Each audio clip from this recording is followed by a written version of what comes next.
You can't have a delusion about nothing. You are either having a clear, conscious experience of what a thing is, or you're having an unclear experience of what it is, unconscious of what it truly is. Forget about in the body or out of the body. And what the transition is like, there's going to be no transition from in the body to out of the body. There's going to be a shift in how you are experiencing the body.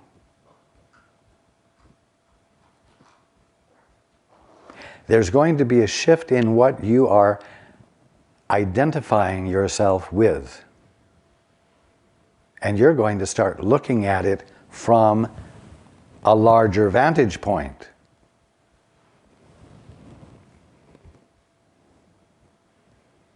You're not going to be looking at it from a transformed perception in which it disappeared. You see what I'm saying?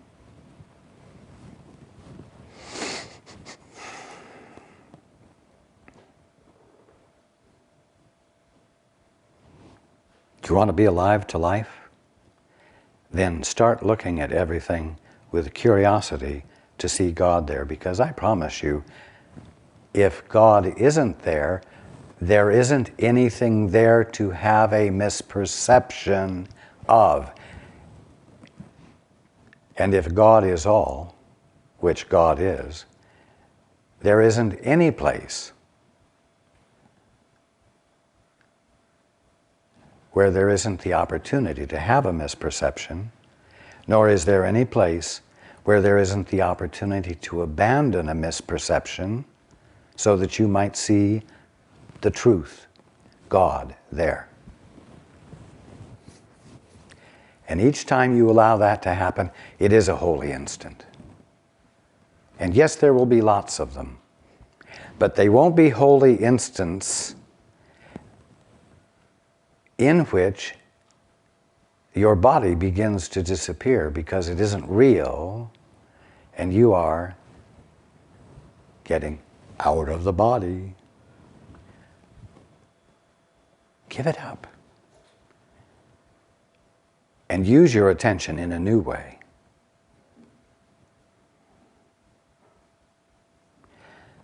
How do those holy instants feel when you allow them to happen? In other words, as you abandon not the body, but the misperceptions you have about it, how does that feel?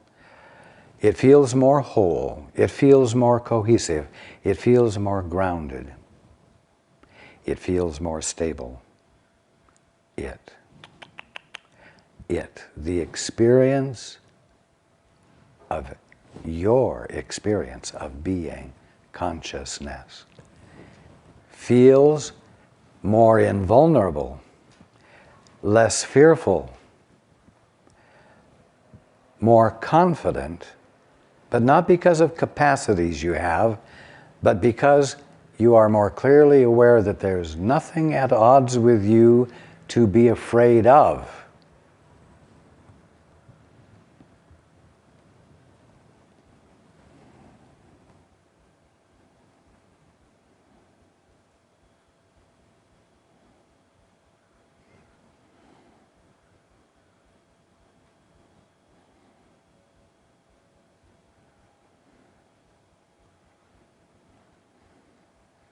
Don't think I'm any different now than I was, let's say, 6 months before the crucifixion. And don't believe for a minute that I could not present myself to you today,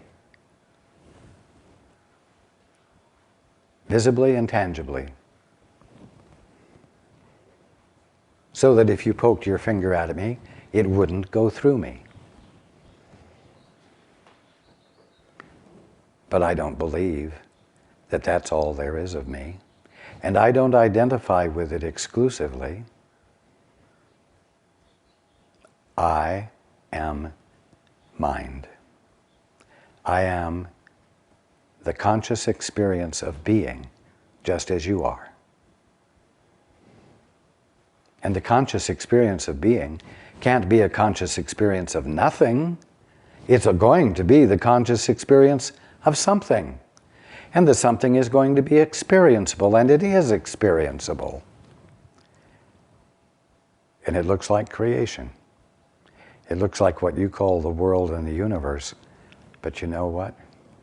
It's not being looked at from one tiny spot in the middle of infinity.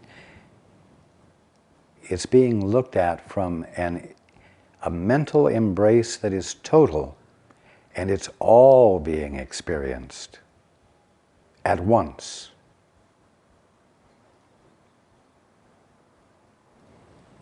And you know what? I let what you call my body be where the movement of creation would have it be. Because regardless of where it might appear to be, I am everywhere.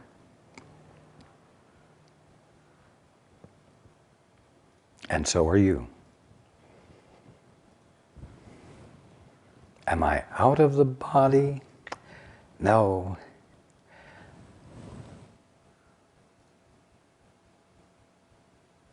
My body is all of creation. No part of it is not me, because I'm not holding myself apart from it any longer and blocking the full conscious experience of what being is, and therefore what I am. And when I say what I am, it's not the way you would say what you are. When I say it's what I am, I mean that it is what God is being, and I am not different or separate from Him. And I yield to the movement of God.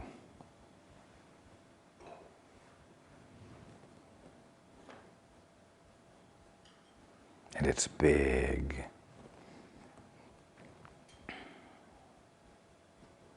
And because there is no aspect of the infiniteness of God's movement, there is no limit to the infiniteness of me and the real experience of being consciousness. And that is what you are wanting to move into the conscious experience of. And I'm just saying, don't trip yourself up by previously held definitions and concepts and figures of speech like, in the body, you see?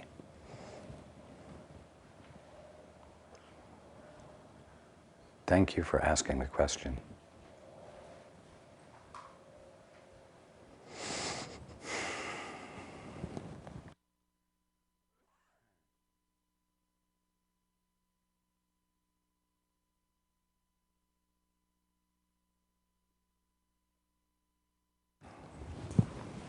Okay. Okay.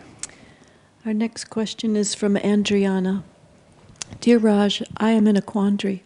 I am well over retirement age and would really like to stop work.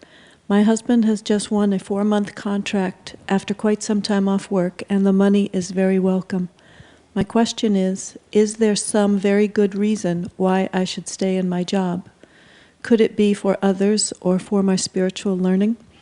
If I leave, should we sell up in Sydney, Australia, and move to the south coast to be nearer our children and to enjoy a slower and more attractive lifestyle? Thank you so much for this. Oh dear. Slower and less active lifestyle. Oh dear.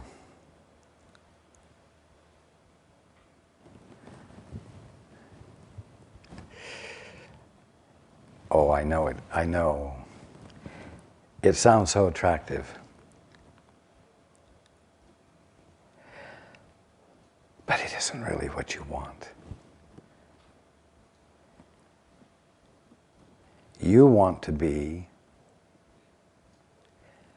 the ongoingly present and active enjoyer of life, actively engaged in life. Now, if there's anything you should stop doing, it isn't being active, it isn't working that you should stop. If there's anything you should do, it is to stop doing what you don't enjoy.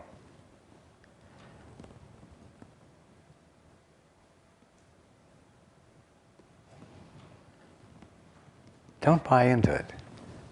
The thoughts that say, well, you're getting older. It's time for you to enjoy a rest. It's time for you to slow down. It's time for you to be less active. It's time for you to enjoy peace. But peace means, truly, in that context,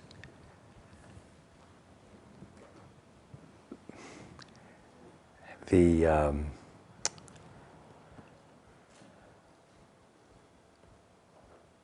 beginning of death. I mean, after all, why don't you move to the South Coast and instead of building a house with rooms, just get together 6 or 7 coffins with passageways from one to the other, and you can wake up in the morning and move into the living room coffin and go into the kitchen coffin and fix a little something to eat, and then go into the den coffin and watch a little TV, relaxed, and do less and less until finally one morning you decide, oh, I think I'll just stay in the bedroom coffin. I don't need more stimulation than that. You see what I'm saying? Don't succumb to the idea that real peace means less activity. You get that? Real peace does not mean less and less activity.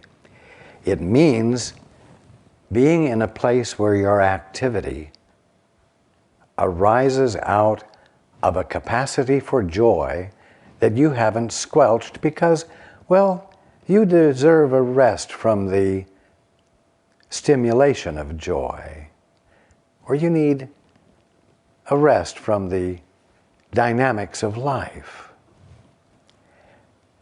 You see?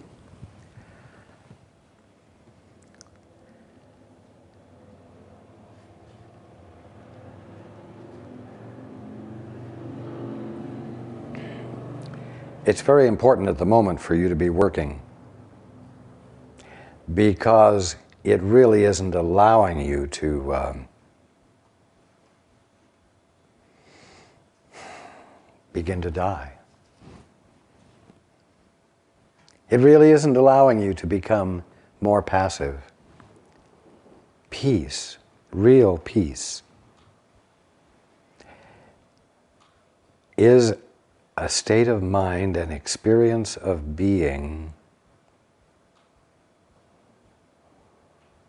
which is very dynamically full of meaning. But because it is arising out of peace and not arising out of externally applied false stimulation, the activities around the dynamics that emerge from peace don't wear you out, don't exhaust you. So what you want is the peace that, for lack of better words, invigorates you and uncovers to you the inexhaustible source of energy and willingness to pay full attention, not half attention, not stupidly sitting peacefully enjoying your surroundings. You see?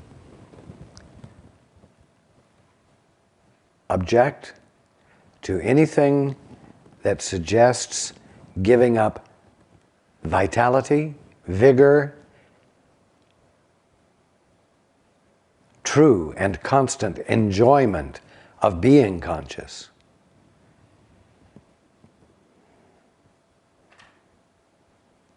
That's where it's at. Okay. And remember, if any of you have a follow-up question specifically relative to the first question you asked, please give it to Chris and we will address it. Okay.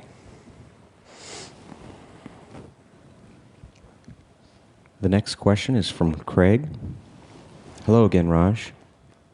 Last summer you told me that I was almost at the end of my rest period of integration and that a major movement of spirit was going to occur. Rather than ask you for an update, I've been trying to take your advice and work directly with my guide. I haven't been feeling a strong connection, but today I thought I was told that this movement would occur before 1 year in January and that a signal would be news about the Prime Minister of England. Have I heard clearly? Is my guide's name Edgar? A name given to me in a very strong experience 5 years ago. That is the name. What more do I need to know to help me make a stronger connection to my guide? And lastly, should I do anything further with my book? As always, thank you for your love and support. The only thing that you can do to make the connection stronger is to engage in the connection more and more frequently. Like me, your guide is not creating a relationship between two separate entities, so to speak, meaning you and him.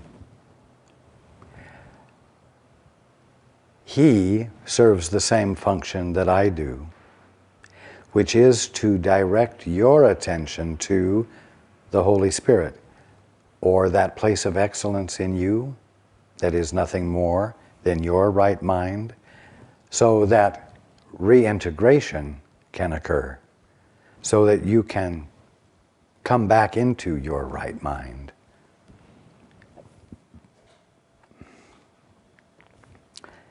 His function is not to create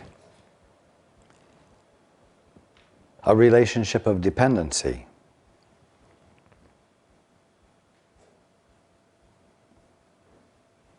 But in order for your relationship to reveal to you your wholeness,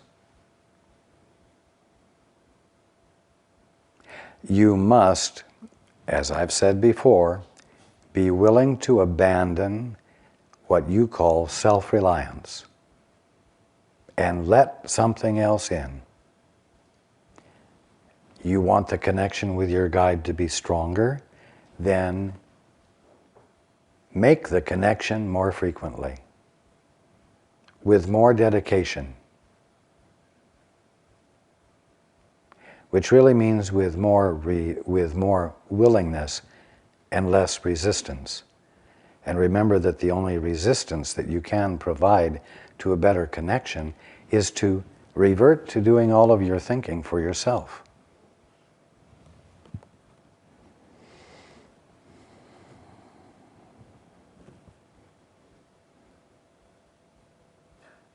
Now, what you heard is the greatest likelihood at the moment.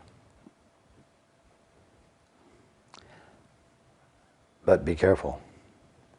Don't assume that your good cannot unfold sooner than January. And don't think that it's dependent upon something that the Prime Minister does. At the moment, those factors are likely to be coincidental with each other, but it isn't set in concrete. You could wake up tomorrow. Totally. or make a giant forward stride, if I can put it that way, 2 weeks from now. You see, the key is to inquire and then continue to be attentive. Continue to be inquisitive, even about what you've already received an answer. Ask for an update. Ask if anything has changed. Ask if there's anything different you need to be doing. Ask what might be the one thing that is keeping you from experiencing the larger perspective now. And ask and ask and ask. Not because you don't trust the answer, but because the answer will always be relative to the degree of willingness to have a new experience that you are willing to invest right now. And as that changes, the likelihood changes. You see?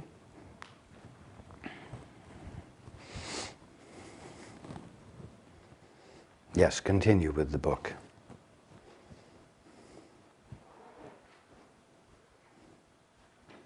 Don't let it slip away from you.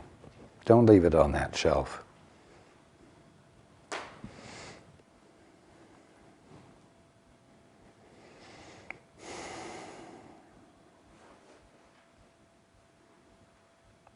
That's the end of the answer.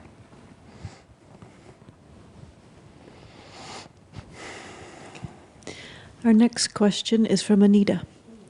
Dear Raj and Paul, I was hoping just to be able to paste in my carefully prepared question. It's my relationship.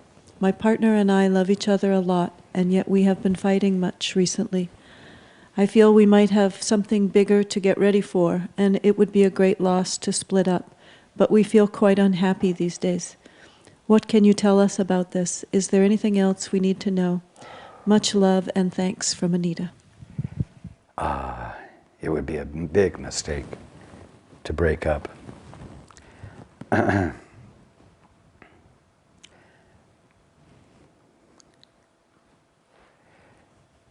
dissension you're experiencing is a result of a suggestion that's presenting itself to both of you in different ways, that you are not being the most that you can be, that in fact, in some ways, you're incompetent.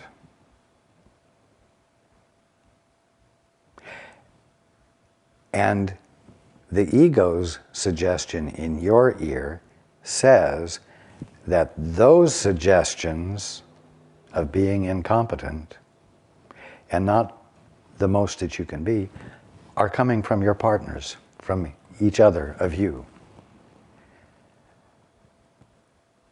And what happens is that you then begin to defend yourselves.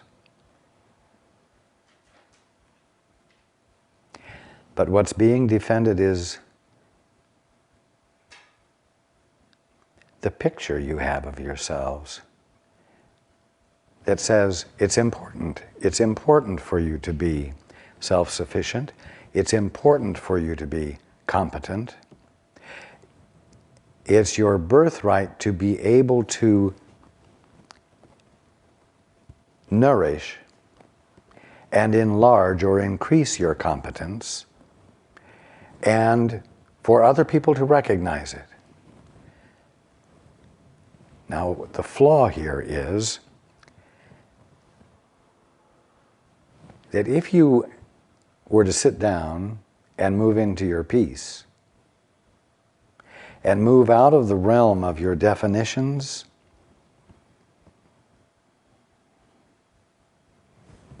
and the context you have built up around those definitions, you would find yourself not only experiencing your peace, but you would find that you would experience no sense of incompetence, and you would also no matter what's going on around you, find that your sense of stability is unshaken by what's going on around you.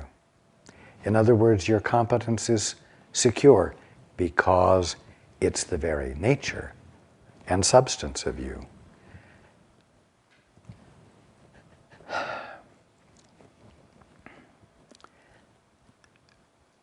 When the hooks seem to present themselves to you that cause you to become defensive and to stand up on behalf of your competence, you must hesitate, because what's happening is not something your partner is doing, but something an old habit of thought of your very own is doing. And what it's doing is causing you to move into your memory and re-engage the old habit of doing whatever you need to do to demonstrate your competence so as to make it actual. And I'm telling you that your competence is unassailable. It has never gone anywhere. Again, you're neither behind the point of perfection nor advancing toward it. So you don't have to defend your position as to where you are in your advance toward it, because you are already there, and that's the context in which you must begin to identify yourself and be from. You need to hesitate when the invitation to react comes, and remember to move back into your peace so that you might have the calm perspective with which to respond to what's actually being expressed. What you might perceive from your old ego contexts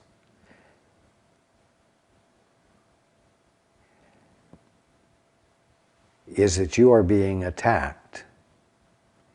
But if you were in your peace, you would see that the one that your ego said was attacking you is feeling attacked himself, is feeling incompetent himself,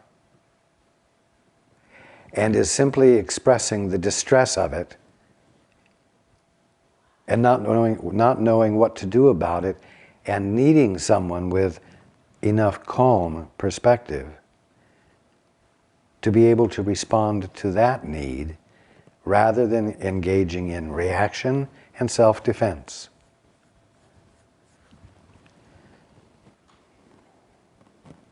You're not there to bounce off of each other. You're there to be together from the place of excellence in you.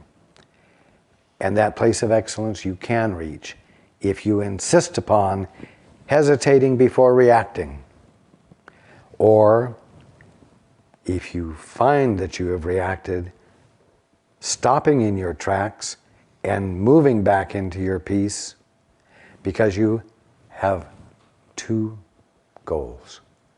One is to see only the presence of love, and the other is to be only the presence of love. Now, I have expressed the problem and the solution very clearly and very specifically. If you find arguments coming up about what I've said, I want you to hesitate a moment before you react, because it's simply further distraction from your being in your peace and from your being willing to be present with whatever is going on from a joined place rather than an isolated, reactive place.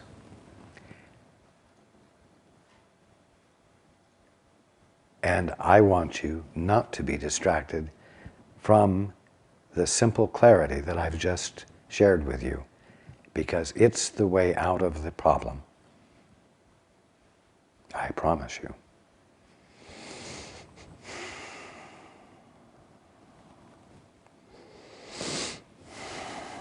Okay, we're going to take a break.